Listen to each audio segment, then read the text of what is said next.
Hello, everyone, and welcome to something. Episode 80 Lesbian Talk. For Lesbian Talk. We really should look this kind of stuff up before we start. Yes, originally this episode was going to be about crazy space opera because we were going to record this after seeing Jupiter Ascending tonight. Is it Jupiter Ascending or Jupiter Rising? It's Jupiter Ascending. Oh, I've been saying Jupiter Rising all day. Oh, they're going to think it's like some sort of crazy Roman-themed gay porno. No, I was thinking about Rising Bullards.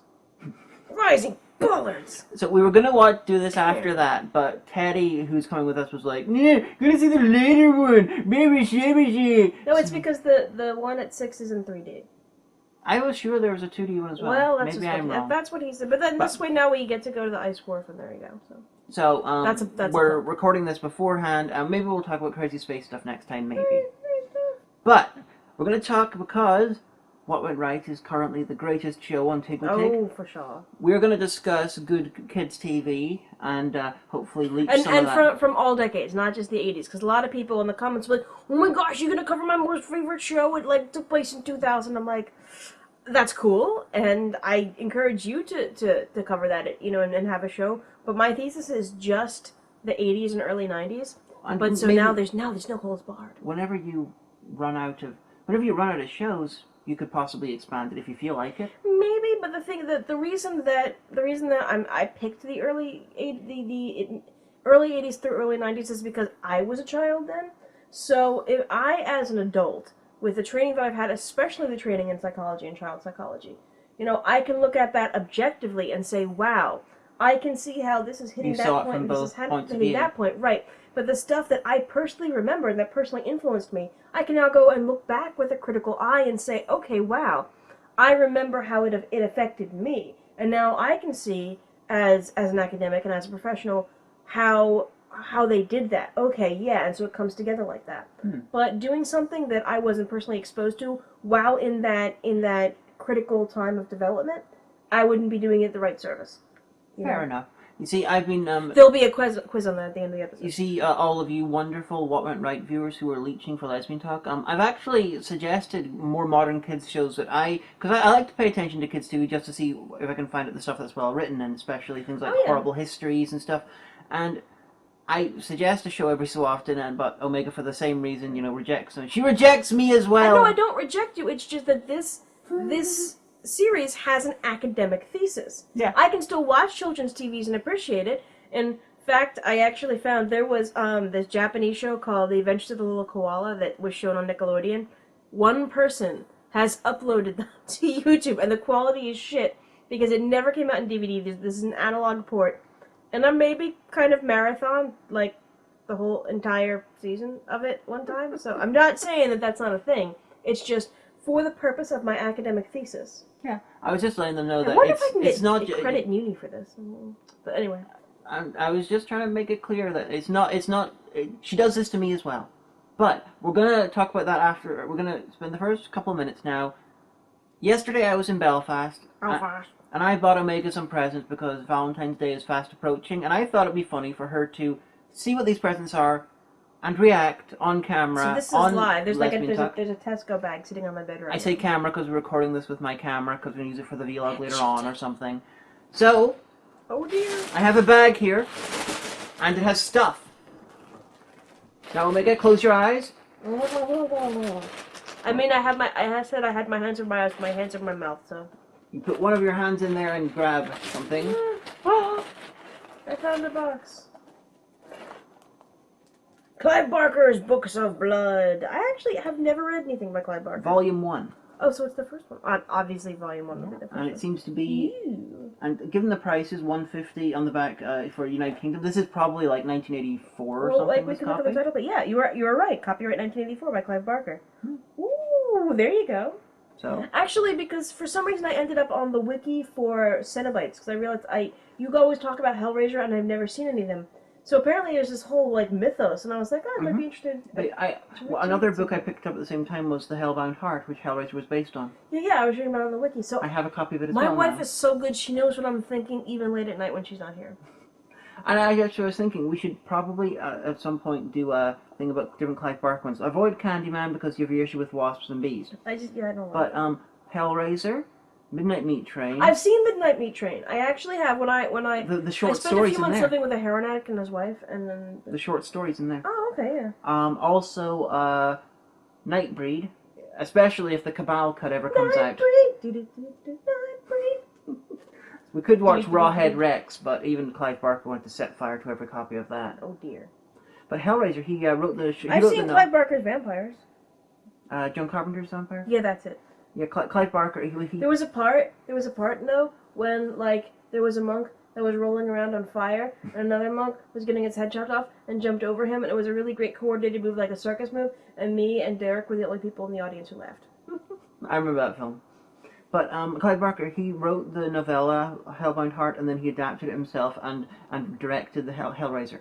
So he's one of the few guys who made success at writing fiction books and directing. Stephen King tried to do directing, and he never worked. I'll leave Stephen King alone. He has issues. He says he was so high on heroin, Yeah. on cocaine at the time. He doesn't remember directing Max. He doesn't remember writing Cujo either, according to his bio.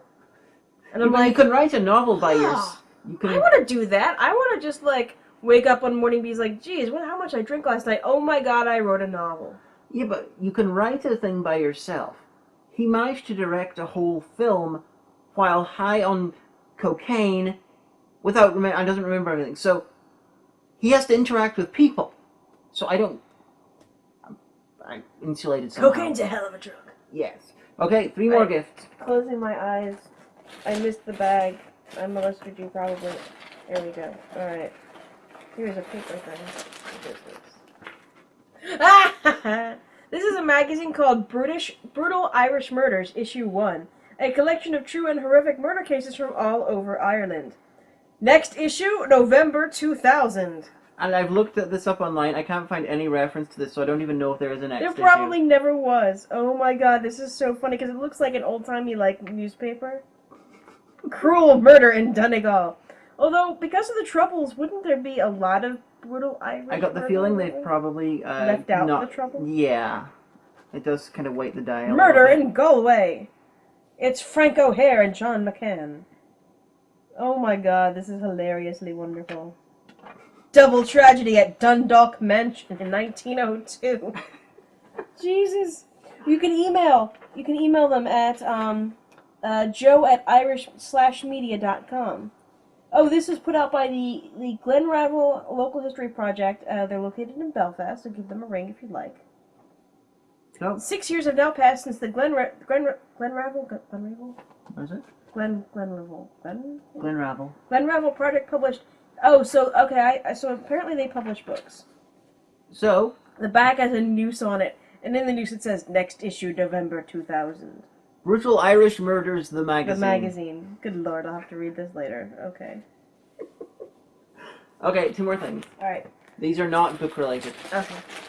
They're plastic related. Ho-ho! Hershey Kiss. Oh my gosh. You guys, Hershey Kiss, Hershey Milk Chocolate. Let's have one now. I am. I'm actually opening this bag right now. Yeah, it is Omega, a very long time since I've had any Hershey Kiss. Omega does not often talk about this, but she is very proud of Hershey's between because Pennsylvania. It's from Hershey, Pennsylvania. The little flag. Oh, this is so good. Mmm. American chocolate with a high melting point. Alright. A Hershey bar! Oh, the cookies and chocolate one. Ooh. Yep. I hope you like the present that I got you. I'm still working on the container. It's been troublesome. In our kiss, I tasted the fermenting dung taste of Hershey's would chocolate. You shut up? If you like Hershey, write the show. Okay, that was the gifts. Now it's on to the Good Kids TV. Oh, but before we wanted to talk about some breaking news. Oh yeah, this breaking is a news, little bit less breaking whenever you guys get to do right. this, but it was only a few hours ago announced that Spider-Man was joining the MCU, which It sounds like a college. Like it sounds like he's been accepted. It's like, oh, I'm going to uni. I've been accepted at the MCU. I'm gonna have to explain exactly why Spider-Man's not in the Marvel Cinematic Universe to you, aren't I? No, you told me one time at the cinemas Yeah. because like there was someone else had the rights, and then they didn't make a movie, and then people did stuff, and then Stanley Kubrick ate a puppy, and it's all sorts of things. Well, little bits of that are true. Basically, in the 90s, Marvel, they were bankrupt. And in order to pay... And in various periods of the history, superhero films were not being made, or they were bankrupt, they didn't have much money, so they would sell rights off. Now, DC is owned by Warner Brothers, so they own all the rights. They refuse to let them sell the rights. Mm-hmm. But Marvel, they would sell rights. Sony bought the rights to Spider-Man. They originally tried to make a James Cameron Spider-Man film, like in the late 80s, I think. Then Fox bought X-Men and Fantastic Four. They also bought Daredevil. And then, different company. Universal, I believe, owns SubMariner. Who the fuck is SubMariner? He's the Marvel version. He's an angry Atlantean who swims around and hates people. Does he have a trident? Sometimes. Can he spork people with a trident? If If they disagree with him? Like, if he's in line and someone else is taking too long, like, oh, I have a coupon. I don't like to pay by check. SubMariner! And all of a sudden the old lady has, like, a trident coming out of her chest. She's like, oh, I fucking hate surface dwellers! And he's got wings on his ankles. no! Okay. He spends half his time... Like the god Mercury? Yeah. He Jesus. spends half of his time being angry and causing natural disasters against fucking, surface people, and the other half being a superhero. No, honey, you know what this means, then? They were wrong. Hurricane Katrina wasn't because of the gays. Might be in SubMariner. But, Marvel sold the rights. And this is why the Marvel Cinematic Universe was based around Captain America and Iron Man and Thor. Basically the people who were not famous enough in broader media to sell the rights to. So Except for right now. Well, now they are, because Marvel have pretty much replaced Pixar. Because basically Marvel have permission to print money, literally. Yeah, Marvel have replaced Pixar as the good quality genre, constantly making entertaining films group. Yeah. Well, Pixar looks for, like, the next inanimate object to try to make a franchise out of. Yeah, but... it's Doorknobs, the movie! But because of... Sometimes the rights work that if you don't make a film in enough years, then the rights will go back. Yeah. That's how Daredevil came back to Marvel. That's how Blade's rights and Ghost Rider's rights have come back. But Spider-Man is still, apart from Batman, probably the biggest superhero on the planet. Sony know that. Mm. But Sony, they've apparently worked out a deal for Marvel to get Spider-Man back, which involves, I'm guessing, a lot of fucking money. Why don't you give Spider-Man back to the people who can make him make money? Well, apparently back as far... This is according to the leak that happened. In November or October, they were having discussions with Marvel, and Sony were basically like, okay, we know that we're doing shit with Spider-Man, and Amazing Spider-Man 2 was, like, really, really terrible, but, why don't we... you put your name in front of the thing, you put up half the money, and, we'll call it a Marvel film, but we'll have creative control. And Marvel's like, no, that's the problem. No, see, you don't understand, Sony. We're Marvel. That's Disney behind us. Look at our dick. It stretches down to the ground. Are you seeing this? Are you seeing this, Sony? You get nothing. Yeah, Sony, the fact that you've been having creative control is part of the problem. Or I'm sorry, that was a little bit misogynist. Do you see our tits? They are hitting you in the face from where we are standing. If your personification of Marvel is a woman, that's perfectly fine. If they are gender neutral, I don't know, what would you brag about if you were trying to be sexist? Do you see my brain? Do you see these lobes are pulsing? They're pulsing in your face. They're pulsing in your face, Sony. I am intergender Marvel. So, and you can quote me on that. As part of the leak, it was revealed that Sony were going to have a big summit in January to work out what to do with Spider-Man. Oh no! That makes it sound like it's as important as like the World Health Organization. We're going to have a summit. Sony are one of the biggest entertainment companies in the world, and Spider-Man is their biggest thing they own. The swag, the 3-ring binders that are going to come out for the Sony Spider-Man Summit. You have people walking around in in suits and like the security guys with the things in their ears like the Secret Service, and we're like, yes, we have. Well, there's going to be a panel on Peter Parker, and then we'll convene for it's like you have like Putin showing up. Well, apparently President Obama has released a statement on the Marvel Spider-Man Summit. Apparently, Sony Japan, the parent company, were and this is the quote I read, embarrassed about all of the crap that was going on with Spider-Man and the Amazing Spider-Man films. Japan is always embarrassed. So they Sony in one fell swoop abandoned all of their plans to have like the Aunt May spy movie in the 1960s. That sounds stupid. And their Sinister Six movie, and now.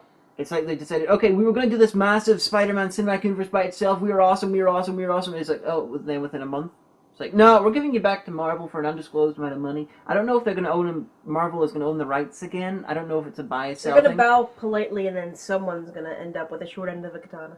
It could be that, or it could be... One of those special, like, self-disemboweling ones. for seppuku. Yeah. Or There's a name for them, though. Okay. If you narrate the show. Or it could maybe be that Marvel and Sony have agreed to both pony up the money for the film. Spider-Man will appear in Marvel Cinematic Universe films, and they'll both share the profits. Yeah, but he's gonna be all pissed off because he's late to the game, and all the Avengers will be like, "Hey, Peter, what are you, the intern?" Blah ha ha, and he'll be like, "I am Spider-Man, actually. Don't make me go into my emo phase." You didn't see what I did the triple snap just then. But they're not. Marvel has said they're not doing origin stories ever again after Doctor Strange. Even it doesn't make sense because Doctor Strange and stuff. A lot of these characters, their origins are pretty unusual. Like, you don't need to see Spider-Man's origin. They're gonna have everybody. It's like osmosis pop culture. We all know. Yeah, that. You don't need to see Batman's origin. However, whenever they get round to making a movie about Captain Marvel, maybe you should. I have no idea who the fuck Captain Marvel is. There's been many Captain Marvels, and you don't know who any of them are. So that's what I'm saying. Marvel getting rid of origin stories doesn't make an entirely amount of sense, because who knows who Captain Marvel is? You don't, I do. Yeah, well, there you go. Well, I mean, like, no, because, see, he's gonna be all pissed off, because everyone's all flashy and, like, an Avenger and stuff, and he's, like, some college kid. I mean, see, that's the thing about Spider-Man is, I should like him more than I do, but the thing is, it's just, I don't know, he's kind of a lesser, as far as I know, he's a lesser superhero. But he has supernatural powers. I mean, like, Batman cheated. He grew up with a silver spoon in his mouth. He basically made up for his lack of supernatural abilities with money. Like, he trained for years with the Shaolin monks to do Jesus, God only knows, like, all that kind of stuff. And, so that's his thing. He's also limited. He's limited by the constraints of his own body. Eventually, he'll become too old to be a superhero. At least until DC reboots again. Whatever. But with Spider-Man, it's just like, I don't know, he's just so unbelievable because he's like, yeah, I'm a kid. And I know that I should like him because he's this nerdy, smart kid but then he, Well, he's currently not a kid. Spider-Man, Marvel characters age very slowly. He's in the 30s now? He is, I believe, in canon, like in his late 20s, he was married and stuff. And... Okay, well that's better. But like when I first started watching the Spider-Man movies, I was in my 20s and he was like... Yeah, they always show him in high school because that's how like the first 5 years of the comic had him. But he... Okay, well then I could believe that a bit more because it's like, he's like, I'm going on dates. I'm working as an intern. I'm also a superhero. And I'm like, dude, I don't believe you. Well, remember at the time when Spider-Man first was created, the superhero... Get that dollar, boy. DC, their superheroes were the usual ones. They were the very sort of grand, they were like the mythos type ones, like Superman, they had Wonder Woman, they had the really, really powerful superheroes. And they didn't actually have much in the way of problems. Marvel, the big thing that made Marvel big when they first really struck out in the early 60s was they added human issues to characters. See, I like that because I don't like, everything's fine and we're all perfect. Like, back in the early 2000s, the group of friends I hung out with went fucking bugnut nanners for superheroes. And they wrote a shit ton of fanfic. Like, I had this friend who did a radio drama. Well, she didn't, post it anywhere, but she did this radio drama about the fact that she was dating Robin. And she figures out that it's Robin. And I actually became so incensed at this because I could give two shits about superheroes then. I actually wrote a story called City of Fools that I posted on my live journal, which you will never find because no one knows my handle back then. And it was basically about this young, fresh-faced superhero named Force 5 who was like, oh, I got accepted to be part of the big superhero conglomerate, and this is great. And she meets this other superhero, and he's like, oh, this is gonna be cool. We'll hang out together. We're freshman superheroes. But everyone's having sex all the time.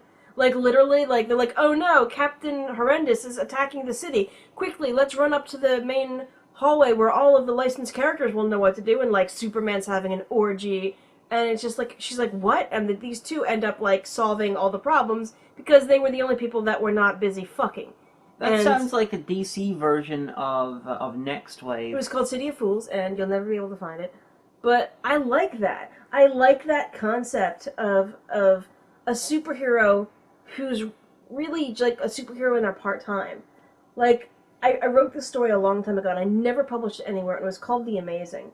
And it's about this concept that there are some people who have some super abilities, but they're not that super. It's this guy, and the two things that I always say after someone reads it, I'm like, there are two things about the story. Is one that I wait for people to get and they don't get. It's secretly about being a writer, and two, the main character is black. I don't know, but I imagine him as a black guy, and everyone's like, "Oh, I assumed he was a white guy." I'm like, "Why did you assume that?" They're like, "I don't know," but that's how I see this character. This guy who's lives in Pittsburgh. You know, he has a shitty job. It doesn't make him a lot of money. He drinks a lot. You know, because he's a superhero. You know, he has super strength, but it's not ultimate strength. He can bend steel bars, but he can't rend them.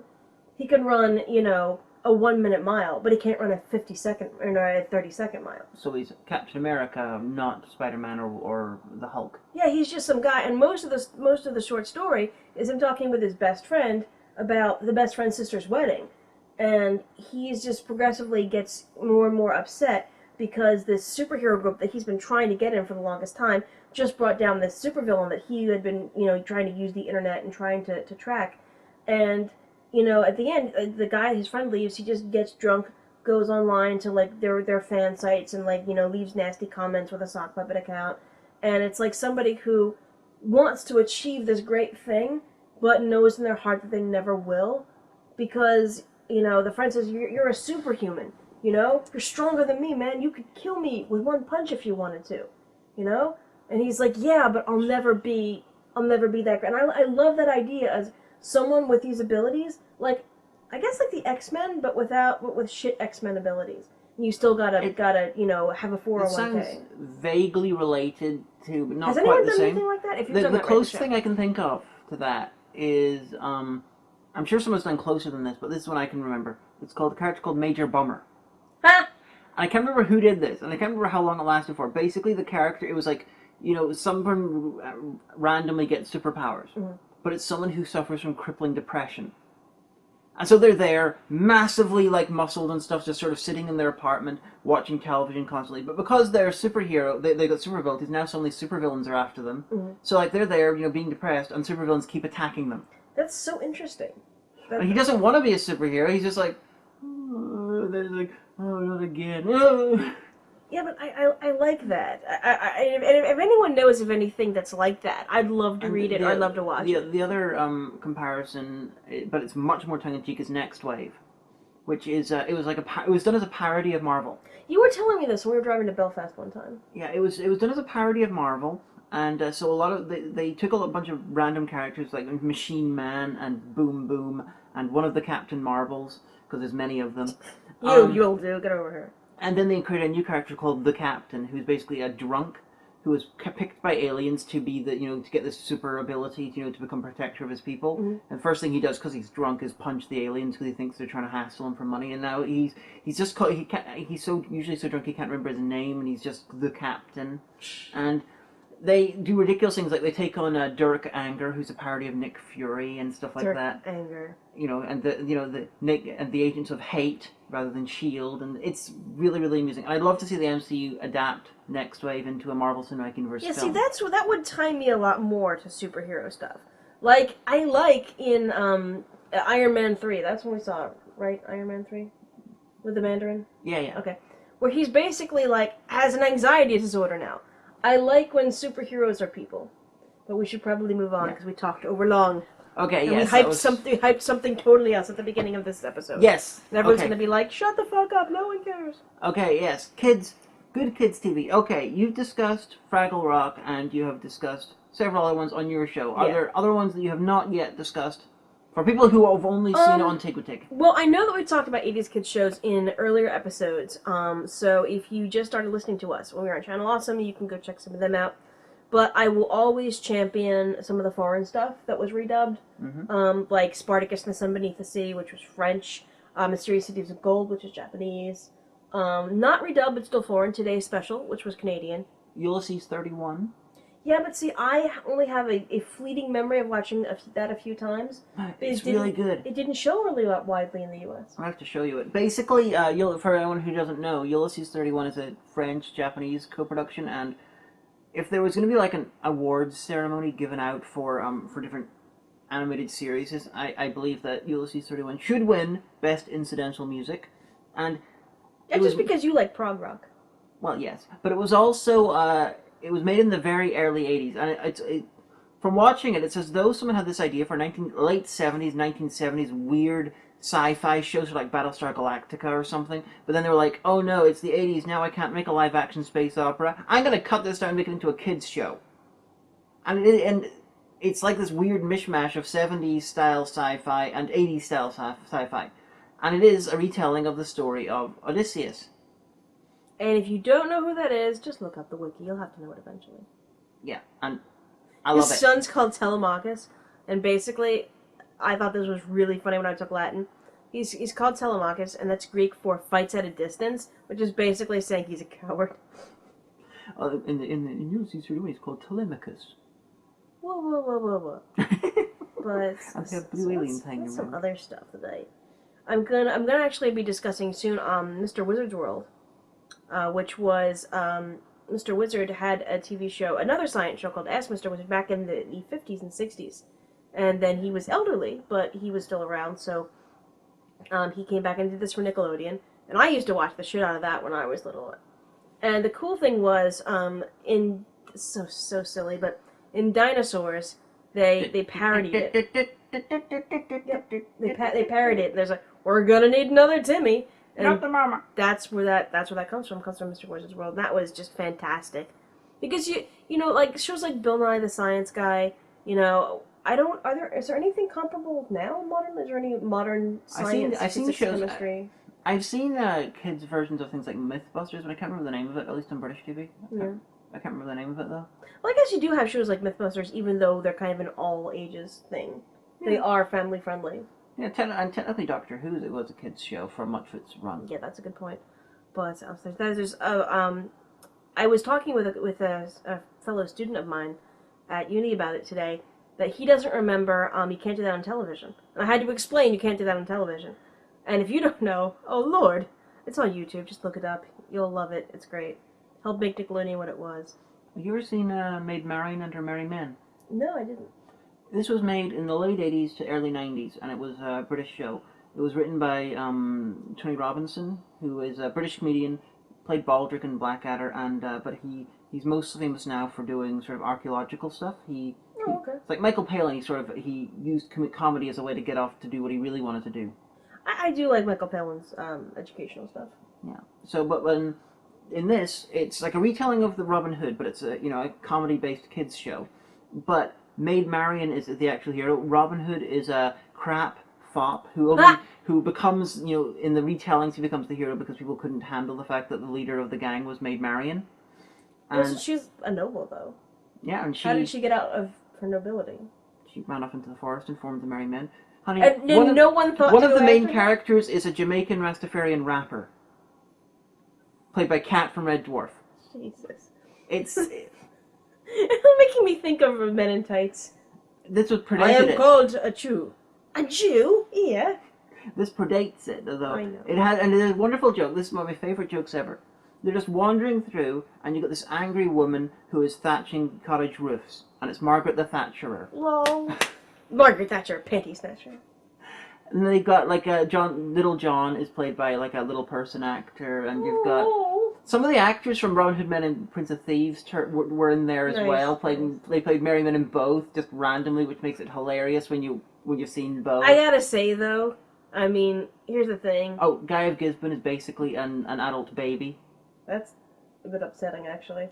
He's like a completely infantilized 20-year-old. Okay, but it's not a kid show. But I saw Men in Tights in the theater, and this was after about a year or so after Robin Hood Prince of Thieves came out, which I did see, even though I probably shouldn't have, because the age I was at probably wasn't age appropriate, but whatever. It was totally age appropriate because people got seriously mutilated. It's a silly film. They had Celts in the 12th century. No, Prince of Thieves. Yes, they had Celts. The guys who attacked, mm-hmm. They had Celts. They had woad-wearing, Picty-type Celt, savage warriors, the sort of guys who wouldn't have been around. They were about 2,000 years out of date. They had them. When you have that level of historical anachronism, I don't care how much violence it is. It's a kid's film. Mutilations and leprosy, but so I saw Men in Tights, and I did not stop laughing for the entirety of that movie. It was so good. Mel Brooks is fucking genius. Unlike some Robin Hood's eye, who's an English accent. Go, Carrie Elways. Why does he pretend to be American now? Your name is Lachine? Yeah, we changed in the 5th century. It used to be shithouse. I guess we should watch that again. But yeah, so anyway, children's programming, what we were actually talking. I heard the rumor is that the new G.I. Joe movie is actually going to use characters from Mask. Seriously? Because Mask was bought by Hasbro a few years ago, and it makes sense because Mask they were like international organization, a bit like G.I. Joe. They were taking on Venom, who were a bit like Cobra. They both use snake symbols, so it makes sense. So now they retconned it. So you've been joined by the cat. Yep. There you go. All right, come here. I'll pet you. You can be in the show. So they retconned it. So Mask is actually and G.I. Joe the same organization, but Venom and Cobra are connected as well. It's just how they're branded, like in Canada or Europe or something like that. Yeah, and I love Mask because they're so damn generic. You could easily redub that thing. You could. It's like the most generic 1980s kids show possible. See, I won't see a G.I. Joe movie until they use the original theme song. A real American hero. I love the movie version from the 1980s film version. Mm-hmm. And not the new one that they brought in the early 90s. The got to get tough, yo, Joe. Not that, I don't like that. Yeah. I like the original one. Bitches. Now have you seen the version from the animated movie though, where it's all like the Statue of Liberty and it's like the epic version of it done in 1985? Well, I probably haven't seen it since 1987, to be quite honest with you. Okay, well after this we will watch on YouTube. Oh, for God's sakes! It is epic. But yeah, I like G.I. Joe because it taught the value of teamwork. I'm still back. It also introduced a child to private military corporations because I know they were supposed to be U.S. Army, but like. I don't think that any member of the U.S. Army would be allowed to go into combat in a full Indian headdress. Just saying. So I always assumed they were a PMC. Preparing us for the world where PMC will, of course, rule us all someday. I was going to say something important. With the G.I. Joe movies, I'm baffled as to why Michael Bay chose to make the Transformers films and not the G.I. Joe film. Yeah, that would have been a great place for explosions. Yeah, it makes more sense thematically. You know, Transformers, honestly, as far as I'm concerned, Transformers should be a war film. Yeah, but it was kind of a Cold War that Transformers had going on. Well, you can do it that way, or you can do it like a hot war, but it should be treated as a war film. If you're going to treat it as a ridiculous film, like Stephen Sommers or John or whatever you call him, John Yu or whatever who did the second G.I. Joe films, both of them would have been a better fit for it. But Michael Bay and G.I. Joe makes fucking sense. Things explode, Michael Bay. Yep. But other good kids shows, there are many, many, many. I got a big collection of them. Did you see they're making a new version of Thunderbirds? I think that they are creepy, actually. I do not like Jerry Anderson puppets, I'm sorry. I know it's like a critical part of your development as a child, but I just think they're creepy. Yeah, Jerry Anderson is like the cross between, for people who grew up in the English-speaking parts of the world that were not America, like, you know, UK, Ireland, I think also Australia and Canada. Jerry Anderson was basically a cross between Gene Roddenberry and Jim Henson. But those puppets are creepy. They're creepy. They're Uncanny Valley. The only one that I can see that is Terra Hawks, but I grew up with them, so I'm perfectly used to them. You just don't have a proud history of puppet-based, you know, marionette puppet, you know, kids action shows. Creepy. But the new series is being done. They're using puppet sets and puppet vehicles, but they're using CGI characters, and it's all being done by Weta. Who's that? Peter Jackson's company that did Lord of the Rings. Well, there you go. He set them up for Meet the Feebles, I believe. If you haven't seen Meet the Feebles, you probably should. I'm surprised no one's reviewed Meet the Feebles. It's me and Isla and Rangoon have talked about doing a review of it. I think that you should, because I would have thought. Okay, it's a bit before. It's a bit before Doug's demographic. Because didn't it come out in the late 70s? Yeah, but it's not really Doug's area. He prefers yeah, but it's okay. His original thing of quote unquote nostalgia. Yeah, but it's not really something you watch as a kid. I can see Brad doing it. Yeah, that's true. That's true. Yeah, but Meet the Feebles is like the Muppets except with sex. Lots of sex and lots of bodily fluids too. Yeah. Done by Peter Jackson. You're welcome. the other ones, the CGI remake of Captain Scarlet was better than I expected. Now, out of all the Jerry Anderson shows, my favorite is Captain Scarlet, easily. And the remake one, I was not expecting great things because they randomly renamed Cloud Base Sky Base, and they renamed the Spectrum Pursuit Inquisitor. Vehicle to a Rhino. It made no sense. Just these arbitrary changes. Reference. Let me play you the world's smallest violin. Let me go find it. But then I was watching it one day. This was like years ago, and Teddy came in and he saw I was watching. It was like, "Oh, is that the new Captain Scarlet show? But it's not as dark as the original." And a second later, a guy got his neck snapped and he got thrown into lava, and he was like, "Oh, point taken." Well, I didn't watch shows like that. I'm trying to think of stuff that we haven't already talked about because I don't like just retreading old ground. That was done years ago. No, I mean, I'm just saying. I mean, I did used to watch, like, what I remember, and they were educationally useless, but they were pretty entertaining, is, the shows just to sell a toy. Oh, many of them. Hasbro were kings of them. I mean, like, Disney had the Wuzzles.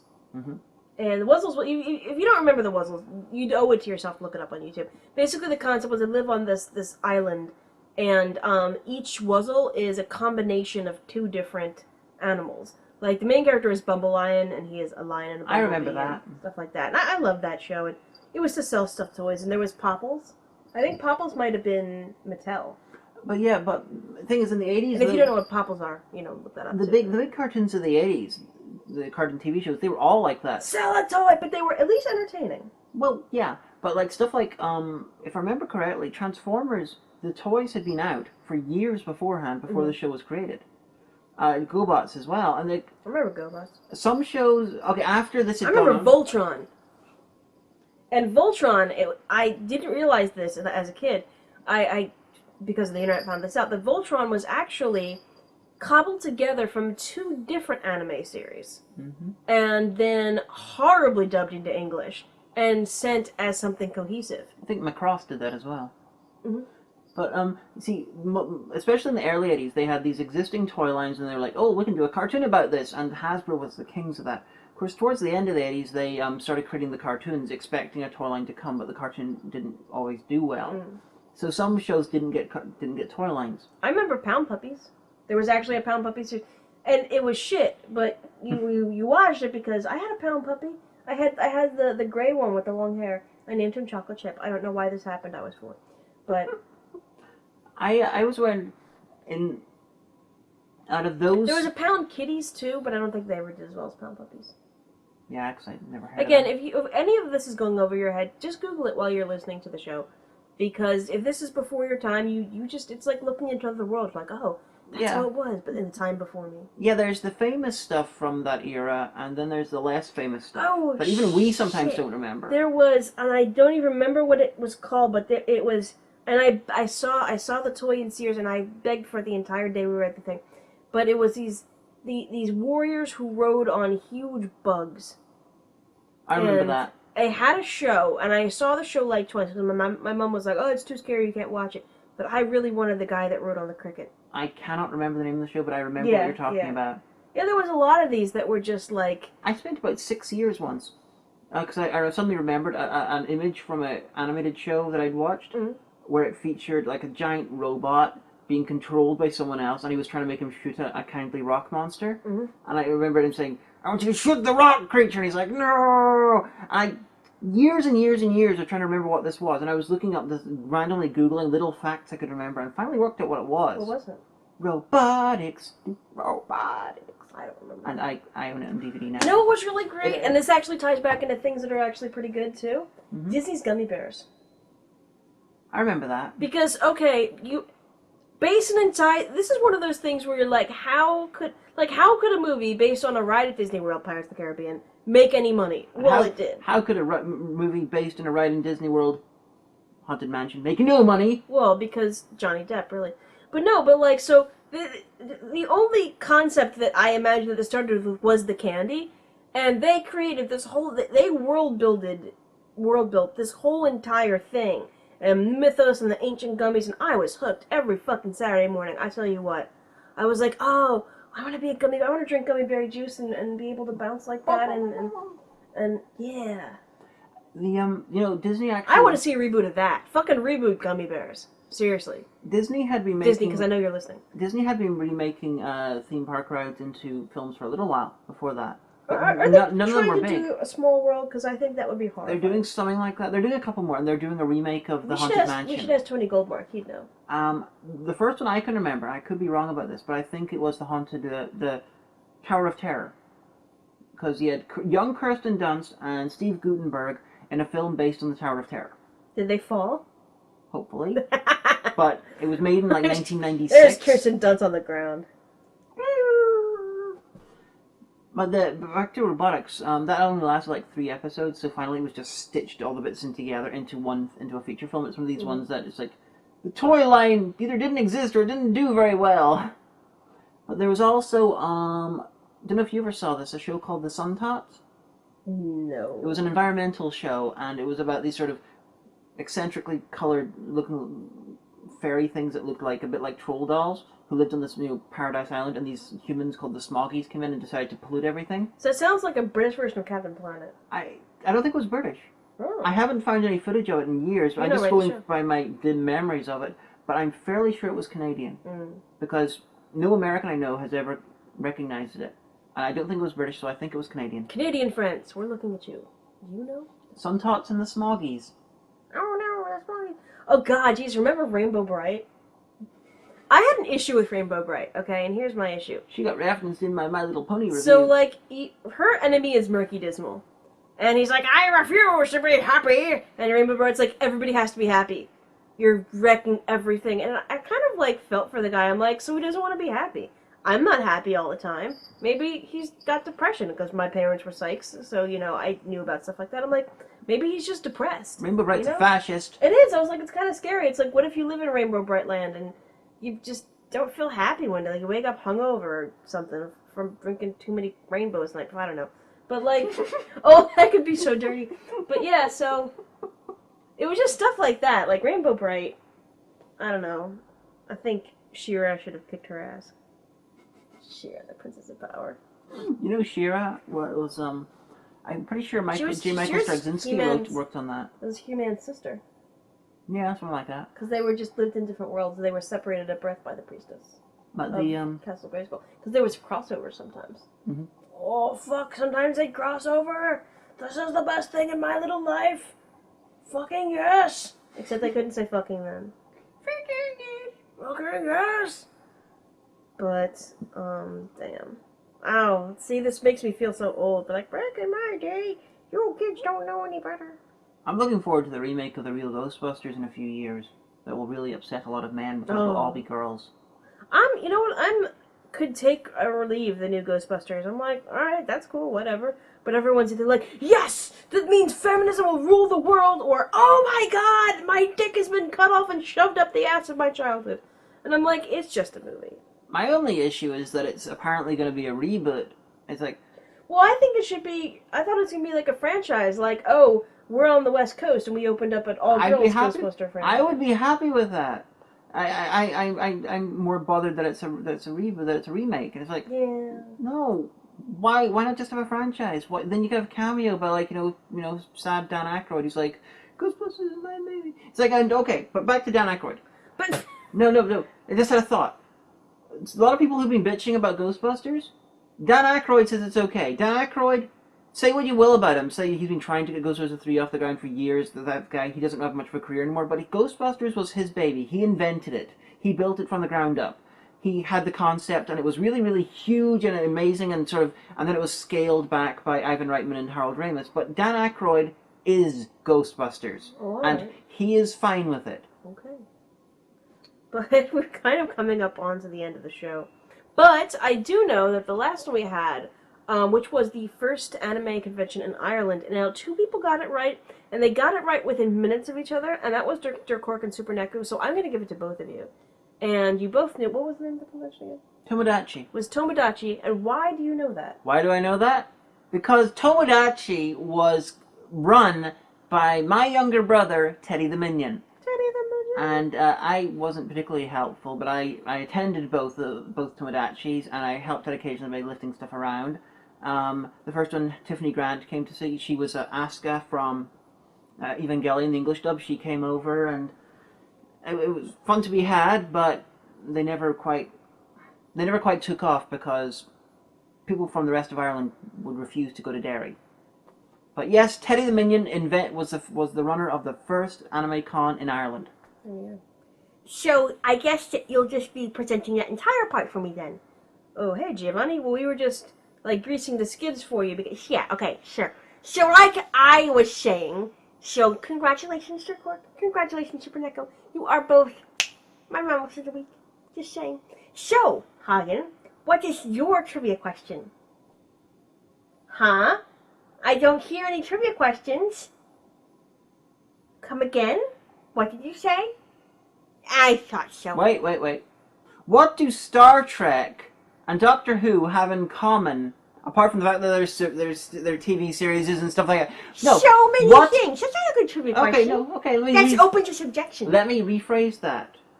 What do Star Trek and Doctor Who have in common about what's interesting about their first episode? But if you don't get it right, I don't blame you this time. So I'll have if you don't want to answer that one, I have a conciliatory question. What's the oldest brewery in Pennsylvania? I'll just answer my one then. No, don't do it. We'll give them an option. So that way I could have two favorite mammals this week. Since you so rudely took over my part of the show, the only thing I live for is my life. There is this one, it's an interesting little fact about Star Trek and Doctor Who. So if you know that, again... This is classic Star Trek, not Next Generation or anything. So when this goes up on Blip, if you're the first, tweet at the Omega Geek and tell her your answer, and you will be my favorite mammal this week. So I'm going to piss off, apparently, because I'm not... I'm going to boil him. Yeah, good luck with that one. So antagonistic to my lobster.